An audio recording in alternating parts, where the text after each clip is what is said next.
전도와 선교, 이 두 가지는 비슷한 말 같지만 다른 말이죠.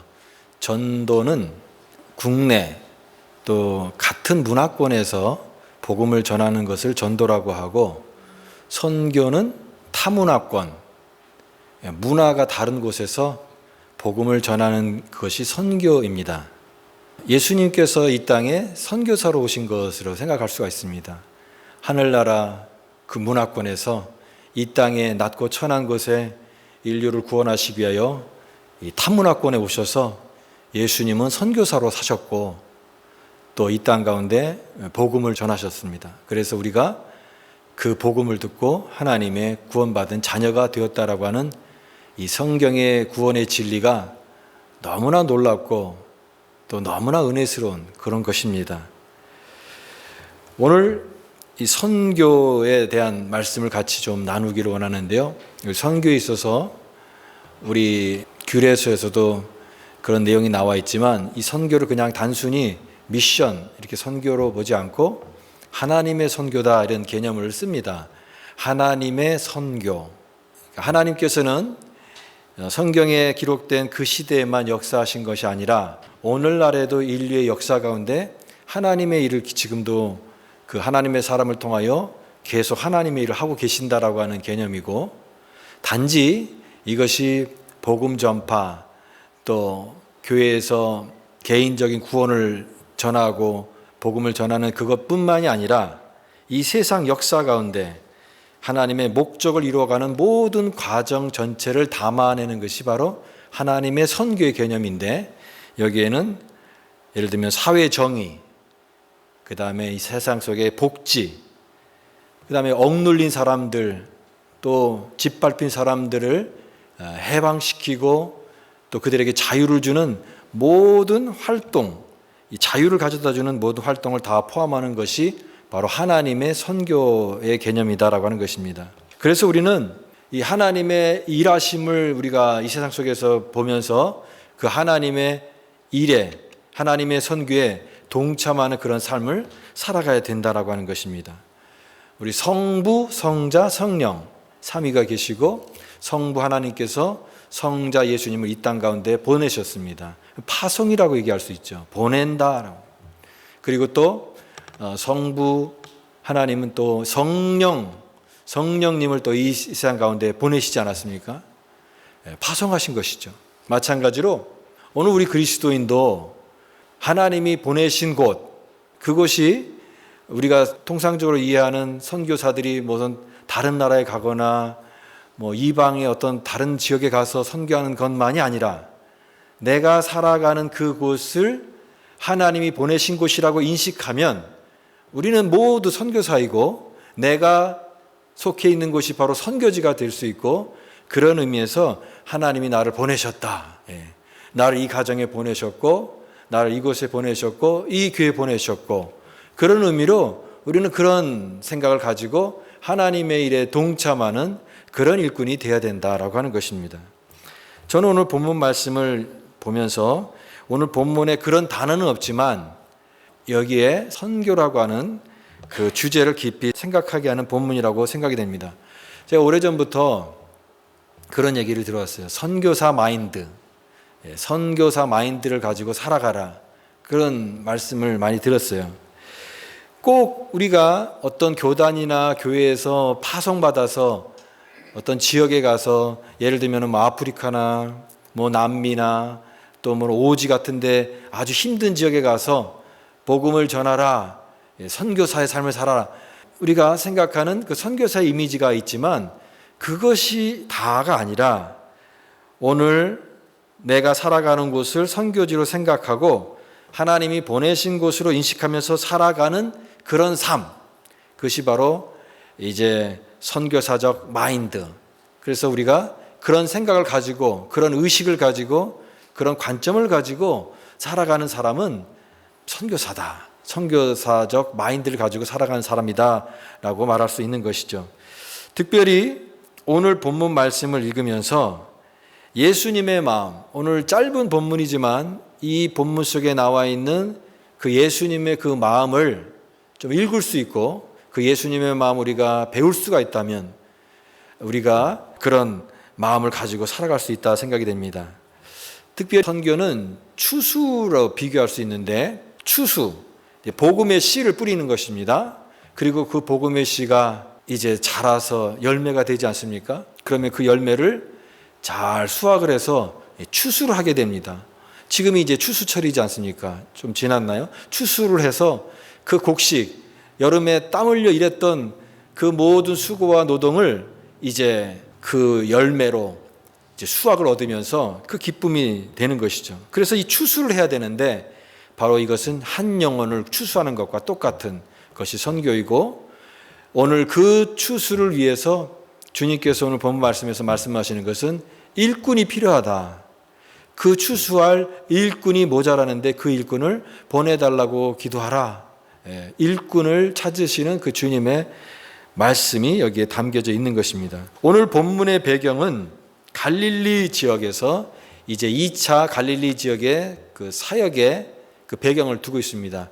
예수님께서 이스라엘의 그 북쪽 지역인 그 갈릴리 지역에서 주로 많은 사역을 하셨는데, 여러분 그 갈릴리 지역은 오늘날로 말하면 변방입니다. 변두리.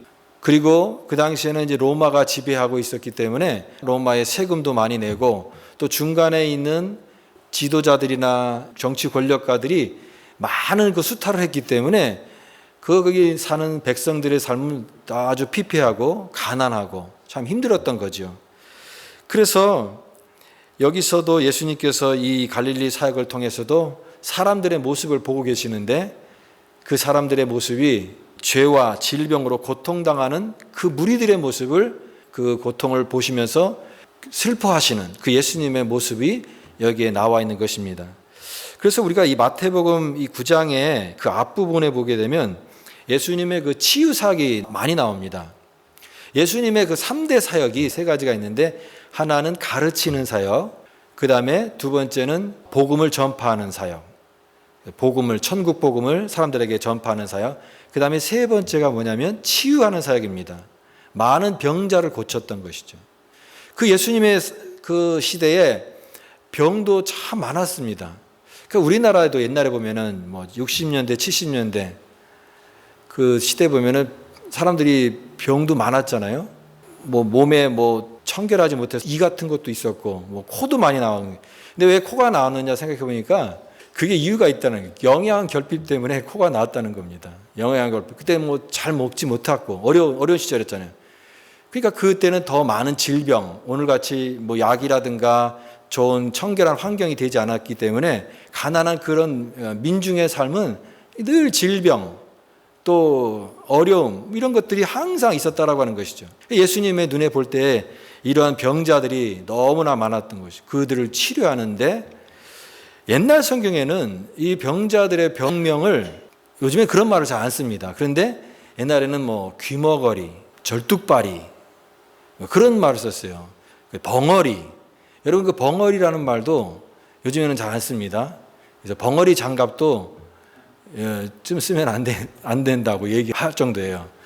이런 말들을 쓸 때 혹시나 장애를 갖고 있는 분들을 비하하는 그런 뉘앙스가 담겨 있는 말은 이제 다 고쳐서, 이제는 지금 우리가 갖고 있는 성경에는 다 그런 말들이 다르게 번역되어 있죠. 예를 들면 벙어리가 이제는 말 못하는 사람, 이런 식으로 번역이 되어 있고, 귀머거리가 아니라 이제 청각 장애가 있는, 이런 식으로 다 새롭게 이제 옛날 언어들이 새로운 세례를 받아서 새로운 언어로 바뀌었고 새 시대에 걸맞는 그런 언어가 되었는데, 우리의 사상도 그렇게 새로운 사상의 그 세례를 받아야 되겠죠.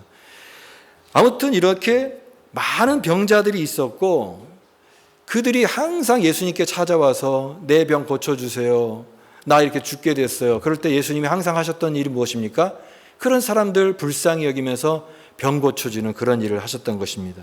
근데 오늘 저는 여기 36절 말씀이 참 중요한 말씀이라고 생각이 됩니다. 이것은 오늘 모든 내용과도 연관이 되는데, 바로 이 선교, 하나님의 선교의 그 모든 출발점이라고 얘기할 수 있고, 이게 어디서부터 흘러나왔냐라고 하는 그 근원에 관한 그런 부분인데, 바로 그것은 예수님의 마음에서 시작이 된 것이다. 근데 그 마음이 무슨 마음이냐?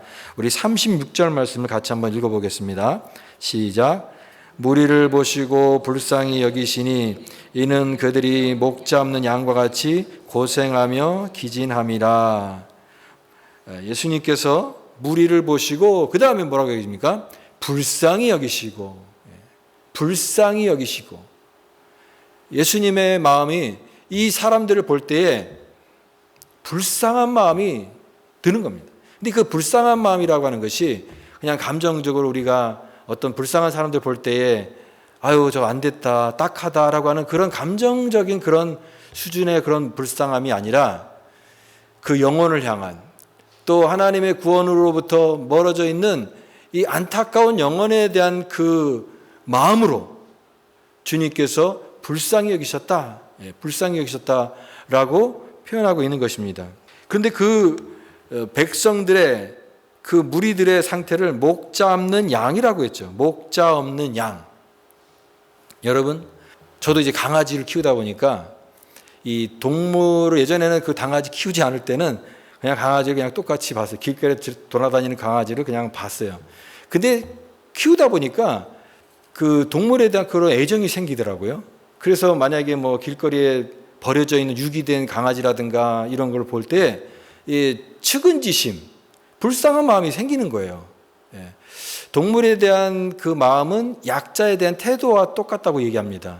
그러니까 굉장히 힘없는 약자를 볼 때에 그냥 뭐 지나칠 수도 있지만 내 상관할 바 아니다 이렇게 얘기할 수 있지만 그 불쌍히 여기는 그런 마음을 갖고 있는 거죠.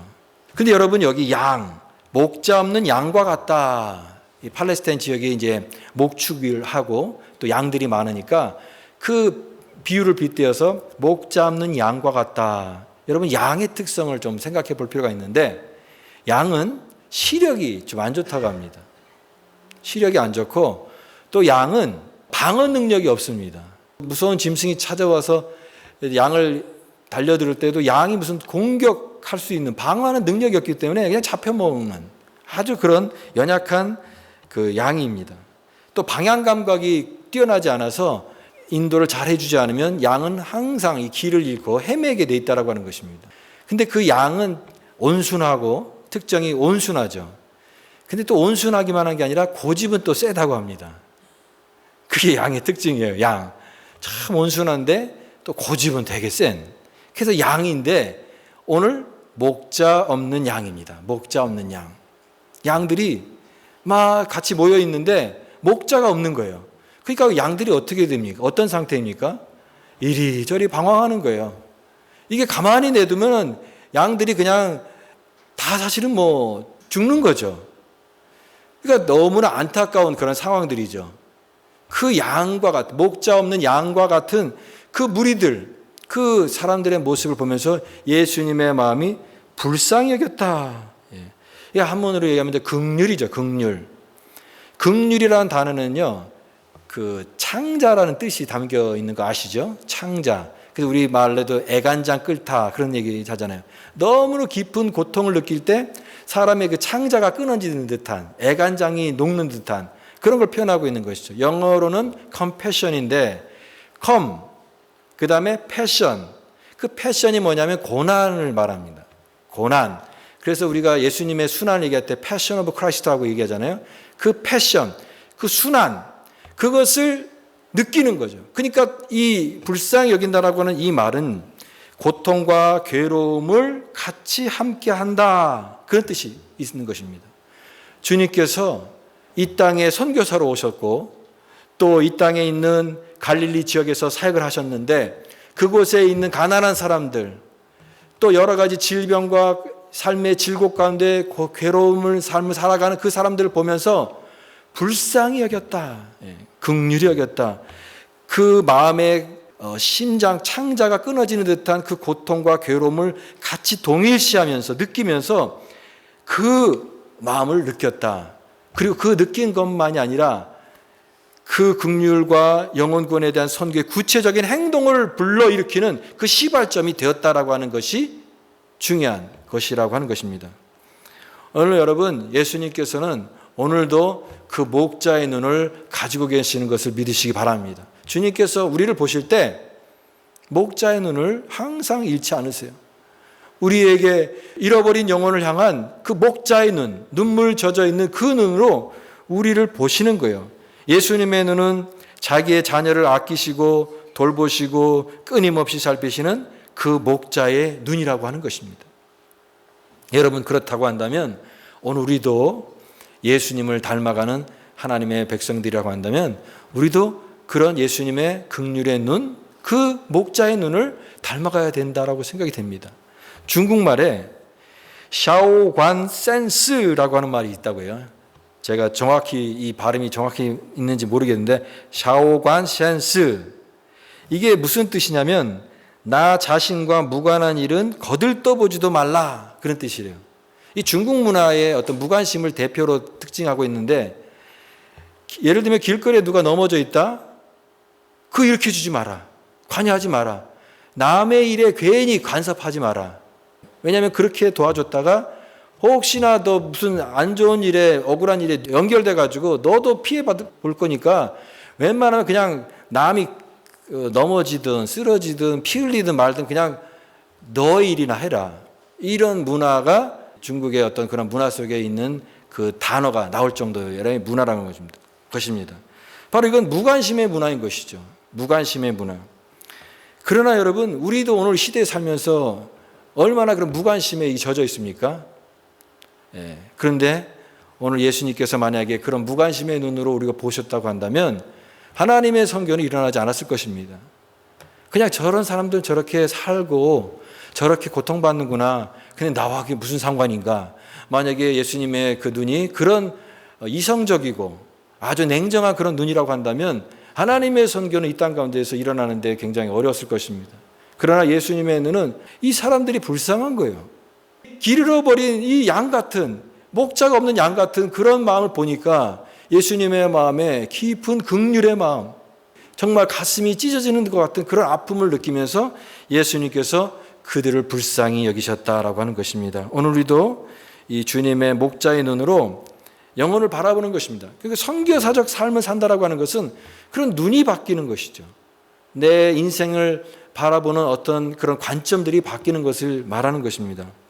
영화 신들러 리스트, 우리가 잘 아는 영화이죠. 2차 세계대전 배경으로 하는 유태인 학살이 있을 때 그 폴란드의 군수업품 공장을 운영하면서 1200명의 유태인을 살린 그 실존 인물이라고 하죠. 실존 인물 오스카 신들러에 대한 이야기입니다. 근데 원래는 이 신들러가 아주 도덕적이거나 양심적이거나 그 다음에 다른 사람을 불쌍히 여기는 그런 사람이 전혀 아니었습니다. 그저 이런 어떤 전쟁통에 자신의 어떤 그런 비즈니스를 잘해서 일확천금을 버는 것에만 관심이 있던 그런 사람이 오스카 신들러였습니다. 그런데 그가 변했다라고 하는 거죠. 그가 변했습니다. 그러면 여러분, 그가 왜 변했느냐? 어떠한 시점이 그 사람이 변한 시점이냐? 그거는요, 영화의 그 모든 영화를 만들었을 때 거기 흑백으로 이렇게 표현하고 있는데 거기서 딱 한 번 칼라가 나옵니다.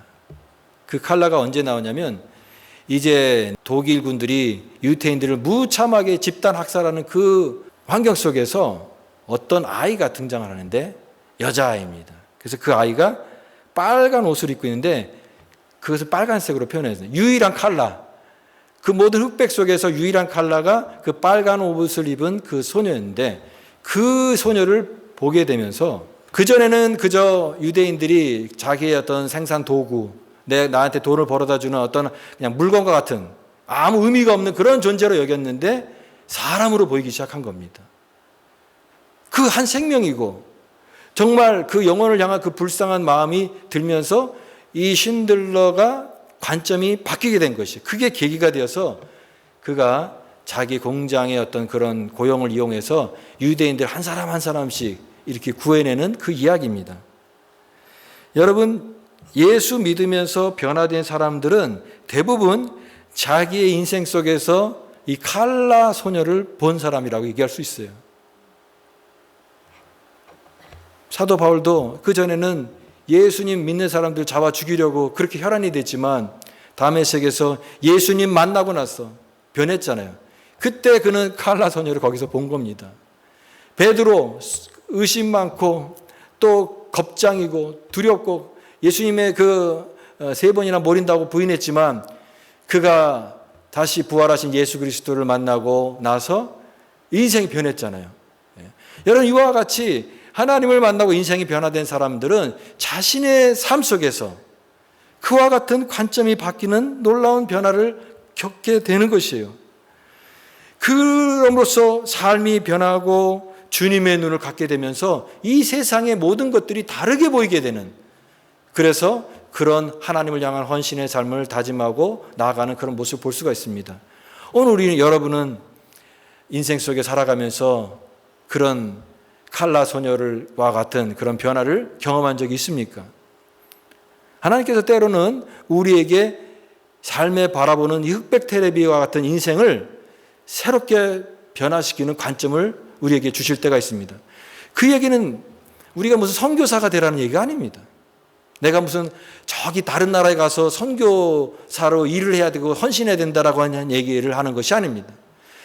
내가 이곳에 있는 곳이, 하나님이 이곳을 나의 부르신 장소로 인식하는 모든 사람은 하나님 이곳이 나의 부르신 이유가 있고, 내가 살아가는 모든 삶에서 새로운 하나님의 관점을 갖게 되니까 삶이 달라지고 내가 뭘 위해 살아가야 되는지를 깨닫게 되는 은혜를 주신다라고 하는 것입니다. 그래서 여러분, 하나님이 보내신 곳에서 여러분이 있는 곳이 선교지고 내가 있는 곳이 하나님이 보내신 것이고, 그곳에서 예수를 전하는 삶, 예수님의 관점을 가지고 살아가는 모든 삶, 그것이 바로 예수님을 닮아가는 믿음의 삶이다. 오늘 이 말씀을 통하여서 우리는 그것을 깨닫는 것입니다. 선교는 영혼을 추수하는 것과 같습니다. 근데 이 선교는 하나님의 보내신 일꾼을 통해서 그 선교가 이루어지는데, 전도서 기자는 범사에 기한이 있고 천하 만사에 다 때가 있다 그랬습니다. 오늘 예수님께서도 37절 말씀에 그 때가 있다라고 말씀하십니다. 37절 말씀 같이 한번, 37절 38절 말씀도 같이 한번 읽어보겠습니다. 시작. 이에 제자들에게 이르시되 추수할 것은 많되 일꾼이 적으니 그러므로 추수하는 주인에게 청하여 추수할 일꾼들을 보내주소서 하라 하시니라. 추수할 것은 많되 일꾼이 적다 라고 하니까 추수할 게 굉장히 많구나, 일꾼이 적구나, 그런 의미로 다가오지만 여기에 제일 큰 의미는 때가 지금 급하다라고 하는 얘기입니다. 때가 가까이 왔다. 때가 가까이 왔다. 그런 의미를 강조하는 그런 말씀이에요. 오늘도 여러분, 우리가 매일 선교사님들 위해서 기도하고 주의 사역자들 위해서 기도하잖아요. 오늘도 전 세계 200개국 나라에 선교사님들이 안 계신 곳이 거의 없죠. 그 선교사님들이 우리를 대신해서 그곳에 가서 복음을 전하고 또 주의 사역들을 감당하고 있는데, 말하자면 씨를 뿌리는 겁니다. 계속 복음의 씨를 뿌리는 것이에요. 그리고 그 씨를 언젠가는 이제 그만둘 때가 될 터인데 그 때가 가깝다라고 하는 거예요. 언제까지 하겠습니까? 어느 순간에는 그것을 더 이상 할 수 없는 그 때가 오게 될 터인데 그 때가 가깝다. 그리고 그 마지막 때가 되면 꼭 놓치지 말아야 될 게 뭐냐면 잘 익은 이 곡식을 수확하는 겁니다. 여러분, 우리가 여름철에 농사를 짓고 또 곡식, 또 그 다음에 과일 이런 것을 잘 키우고 나서 중요한 것은 딱 때에 제때 수확을 하는 거죠. 만약에 그때 수확을 잘 못하고 때를 놓치게 되면 어떻게 되겠습니까? 과일은 다 썩게 되고 곡식은 다 낭비하게 되겠죠. 그러니까 때에 딱 정확한 때에 그 곡식을 잘 수확하는 것이 중요한 것입니다. 그런데 이 일을 위해서 뭐가 필요하냐? 일꾼이 필요하다라고 하는 거예요. 일꾼. 그래서 오늘 예수님께서도 추수할 일꾼을 위해서 기도하라. 추수하는 주인에게 청하여 추수할 일꾼을 보내주소서. 일꾼을 보내주소서 이렇게 얘기하는 것입니다. 여러분, 그 하나님의 일꾼이라고 할 때 그럼 하나님의 일꾼이 어떻게 되느냐? 하나님의 일꾼은 누가 되는 것입니까? 우리는 보통 하나님의 일을 하는 사람은 특별한 사람이 있다고 생각해요. 예를 들면은 어떤 사람은 신학교를 가기를 원치 않는데 강권적인 역사로 해서 결국 모든 게 다 실패하고 힘들어서 더 이상 막다른 골목에 몰려서 신학교를 가고 주의 종이 되겠습니다.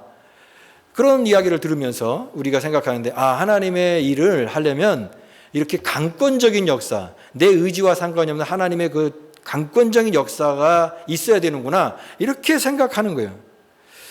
예를 들면 모세라든가 또 뭐 예레미야라든가 이사야라든가 이런 선지자들도 하나님께서 부르실 때 처음에 그들이 저는 못합니다, 저는 할 수 없습니다, 하나님 보낼 만한 자를 보내소서, 그렇게 거부하면서 그랬을 때 하나님께서 그래도 그들을 강권적으로 움직이셔서 그들에게 하나님의 그 놀라운 역사에 동참하는 일꾼으로 세우셨듯이, 그렇게 하나님의 역사는 강권적이 있어야 일꾼이 된다라고 생각을 하는데, 여러분, 물론 하나님의 강권적인 역사도 있지만, 그러나 그럼 강권적인 역사만 기다리고 나한테 강권적인 역사만 없으면 나는 아무것도 하지 않는 그런 것이 아니죠.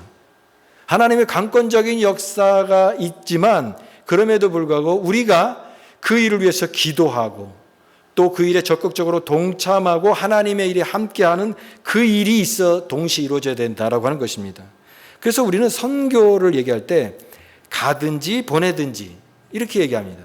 가든지 보내든지. 간 사람이 있지만 나머지 사람은 안 간 사람이 아니라 보내는 사람이 돼야 된다라고 하는 거죠. 우리가 어떻게 보냅니까? 선교사님들을 위해서 기도하고 물질로 후원하고 나를 대신해서 이런 현장 속에 갔다라고 하는 것을 인식하면서 같이 동참하는 거죠. 그때 가든지 보내든지 하라. 그런 말을 해요. 그런 정신으로 해야 되는 것입니다. 또 전도할 때도 그런 옛날에 제 우스갯소리로 그런 얘기 했잖아요. 전도하든지 애를 낳든지 하라. 예. 전도도 안 하면서 애도 안 낳냐 그랬잖아요. 그건 좀 우스갯소리지만 뭔가 생산적인 일에 참여하라는 거예요. 아무것도 하지 않고 그냥 가만히 있는 것은 아니다. 하나님의 나라가 같이 움직여 나갈 때에 같이 노를 젓고 같이 동참하고 구경꾼, 방관자 그런 사람이 되지 말라라고 하는 얘기예요. 오늘 주의 일꾼이 되어서 하나님 보내신 곳에서 주의 사역자로 살아가는 사람이 되든 또 우리 그곳의 후방에서 내가 가지 못한다 할지라도 기도로 물질로 후원하고 그래서 내가 있는 그곳에서 하나님의 부르심을 받은 하나님의 일꾼으로 살아가라라고 하는 것이에요. 찬송가를 부르다 보면은 그 찬송가마다 이게 숨겨진 이야기들이 많아요. 저에게 가장 인상 깊었던 의미가 있는 찬송가가 하나 꼽으라고 하면 그 새 찬송가 515장이에요. 그 눈을 들어 하늘 보라 어지러운 세상 중에 1987년도에 제가 어느 대학교 강당에서 어떤 크리스천 모임에 갔었어요. 그때 그 많은 그 청년들이 대학생들이 거기에 와서 그 모임 집회에 참석했는데 그 제목이 그 집회 내용이 뭐였냐면 성문박 예수예요. 성문박 예수. 그 예수님의 삶은 이렇게 사람들에게 화려하게 인정받고 칭찬받고 축복받는 그런 자리가 아니라 소외되고 가난하고 외진 곳에서 눈물 흘리는 그들과 함께 연대하는 성문박 예수의 삶이었다라고 하는 그 내용으로, 근데 그때 마지막으로 다 기립해서 불렀던 찬송가가 그 찬양이었어요. 눈을 들어 산을 보라. 그때 제가 어떤 그 관점이 바뀌었냐면, 퍼스펙티브가 바뀌었냐면, 그 전까지는 저는 교회 안에서 신앙, 우리 신앙은 개인 구원에만, 영역에만 속하는 것. 그러니까 예수 믿는다는 게 뭐냐? 내가 예수 믿고 또 이 사람 예수 믿고 교회에서 신앙생활하고, 세상은 뭐 상관이 없고 세상은 다 죄악 세상이니까 우리는 우리만 구원받은 백성, 이렇게 생각하는 그런 이분법적인 사고를 가졌어요. 그런데 그 찬양을 부르면서, 찬송가를 부르면서 눈을 들어 하늘 보라, 근데 그 가사가 다르게 들리기 시작하는 거예요. 그러면서 막 민족이 막 가슴에 오는 거예요. 그리고 막 눈물 흘리는 그 사람들, 고통받는 사람들에 대한 이야기들이 막 이 찬송가 가사에 오는데, 그것을 통해서 하나님의 구원의 역사가 개인 구원의 영역에만 있는 게 아니라 이 고통받는 이 세상을 향해서, 이 사회를 향해서, 민족을 향해서 이런 이 관점이 크게 넓어지게 하시는구나. 그때 제가 이 찬송가를 그때 새롭게 부르면서 참 깊이 하나님 앞에 은혜 받았던 그런 찬송가인데, 이게 언제 지어졌느냐? 1952년도. 우리 6.25 동란 이후에 그때 26살 된 석진영 여사가, 이분은 울산 중학교 국어 교사였는데 6.25 전쟁 이후에 다 피난민들이 막 부산 같은 데 모여 살고 막 그러면서 살았는데, 그때의 삶이 너무나 피폐하고 너무나 고통스럽고 어려운 상황이었죠. 여러분, 그 전쟁통에 많은 이산가족과 또 물질적으로 막 궁핍한 그런 그 처참한 환경을 보면서, 그래도 그 상황 속에서 하나님 앞에 막 기도하면서 매달리는 그런 성도의 모습도 보았고, 또 한편으로는 너무나 삶이 괴롭고 힘드니까 자기가 갖고 있는 신앙을 포기하는 사람들의 모습을 보면서 이 석진영 여사가 마음이 찢어지는 듯한 고통을 느꼈다고 합니다. 그래서 너무나 괴로워서 이것을 글로 쓴 거예요. 그게 바로 우리가 찬송가에 담겨있는 눈을 들어 하늘 보라, 그 찬송가 가사가 된 것입니다. 근데 여기서 석진영 씨가 우리에게 질문을 던지고 있어요. 그 질문이 후렴구에 항상 나오는데, 그게 뭐냐면 믿는 자여 어이할꼬입니다. 믿는 자여 어이할꼬. 이 고통받는 이 세상을 바라보면서 예수님의 마음은 너무나 안타깝고 괴로운데, 믿는 자들이 그 마음을 가지고 해야 되는데 믿는 자가 그 일을 등한히 하는 거예요. 그거 별로 관심 없는 거예요. 그럴 때 그 안타까운 마음을 담아서 믿는 자여 어이할꼬, 어이할꼬, 어이할꼬, 이런 질문을 던지고 있는 찬송가입니다. 오늘날 시대가요, 군중들 시대에서 이제는 관중들 시대로 바뀌었다고 합니다. 군중들, 이게 사람들이 막 모여있는 게 군중이잖아요. 근데 관중은 무엇입니까? 관중은 지켜보는 거잖아요. 스포츠 경기를 보거나 영화관에서 영화를 보거나 하는 그 사람들은 관중들이죠. 관중들. 그 사람들은 자신의 그 일에 참여하지 않습니다. 앞에서 일어나는 일들이 그냥 쇼이고 구경하는 대상이지, 그 일에 내가 뭔가 삶을 참여하고 적극적으로 하는 그런 대상이 아니라고 하는 것이. 오늘날 누구나 주변의 일들이 일어나지만 그 일들에 별로 관망하고 별로 개의치 않는 그런 삶의 모습이 너무나 점점 팽배해지고 있다고 하는 거예요. 누구나 편안하고 안락한 자리에 머물고 싶어 합니다. 컴포트 존이라고 하죠. 근데 여러분, 예수 믿는 사람은 컴포트 존에서만 머물러서는 안 되는 것입니다. 제가 가끔 제 설교를 들으면서 그래요. 그런 얘기를 해도, 아니 너무 공격적으로 얘기하는 거 아니야?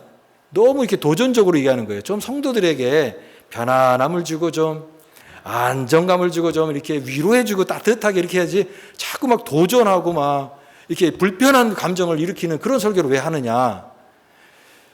근데 여러분, 이 두 가지가 다 있습니다. 저는 한 마음은 위로하고 안아주고 싶고 위로해주는 그런 마음도 있어요. 그러나 또는 때로는 너무나 편안한 익숙한 것에 머물러 있는 사람들을 보면 그 사람들의 마음을 움직이고 싶은 그런 마음도 있는 거예요. 왜? 예수님의 마음을 생각하면 그런 마음이 아니거든요. 그래, 니네들 편안하게 아주 안전하게 편안한 컴포트 존에 늘 머물러 살아라. 그러다가 천국 가라. 예수님 그러지 않으셨거든요. 예수님 이 땅 가운데 오셔서 너무나 많은 고통을 보시고 그 속에서 일꾼을 부르시는 그 주님의 뜨거운 음성을 외면할 수가 없기 때문에 때로는 우리가 이러한 도전과 격려를 할 필요가 있다고 하는 거예요. 오늘 마찬가지입니다. 우리도 편안하고 안락한 자리가 있다고 하면 여러분 그 자리에서 나오시기 바랍니다. 언제까지 그 자리에서 항상 머물러 계시겠습니까? 주의 일에 동참하는 자예요. 그렇다고 해서 아까 얘기했던 것처럼 뭐 선교사로 가라, 다른 나라에 가서 살라, 그런 얘기가 아니에요. 내가 있는 그곳이 하나님의 부르신 자리라고 여기고 선교지라고 여기면 그러면 내가 할 일이 생기는 겁니다. 왜냐하면 관점이 바뀌니까. 주님의 마음을 품고 사람들을 바라보고 내가 해야 될 일을 바라볼 때 내가 뭘 해야 되는가, 내가 어떻게 살아가야 되는가, 주님의 마음을 품고 추수할 일꾼을 위해 기도하며 하나님 보내신 곳에 어디든지 내가 하나님의 일꾼으로 최선을 다해서 살겠습니다라고 하는 이 주님의 뜨거운 마음을 이 말씀을 통하여 깨닫게 되는 것입니다. 오늘 이 말씀이 여러분에게는 도전과 위로의 말씀이 되기를 원합니다. 여러분이 선교사입니다. 내가 있는 가정이 여러분의 선교지입니다. 그곳에서 하나님 부르신 곳으로 인식하고 그곳에서 하나님의 뜻을 나타내며 주의 마음을 품고 거룩한 은혜를 끼치는 거룩한 믿음의 백성으로 힘있게 살아가는 우리 모두가 되시기를 간절히 바랍니다.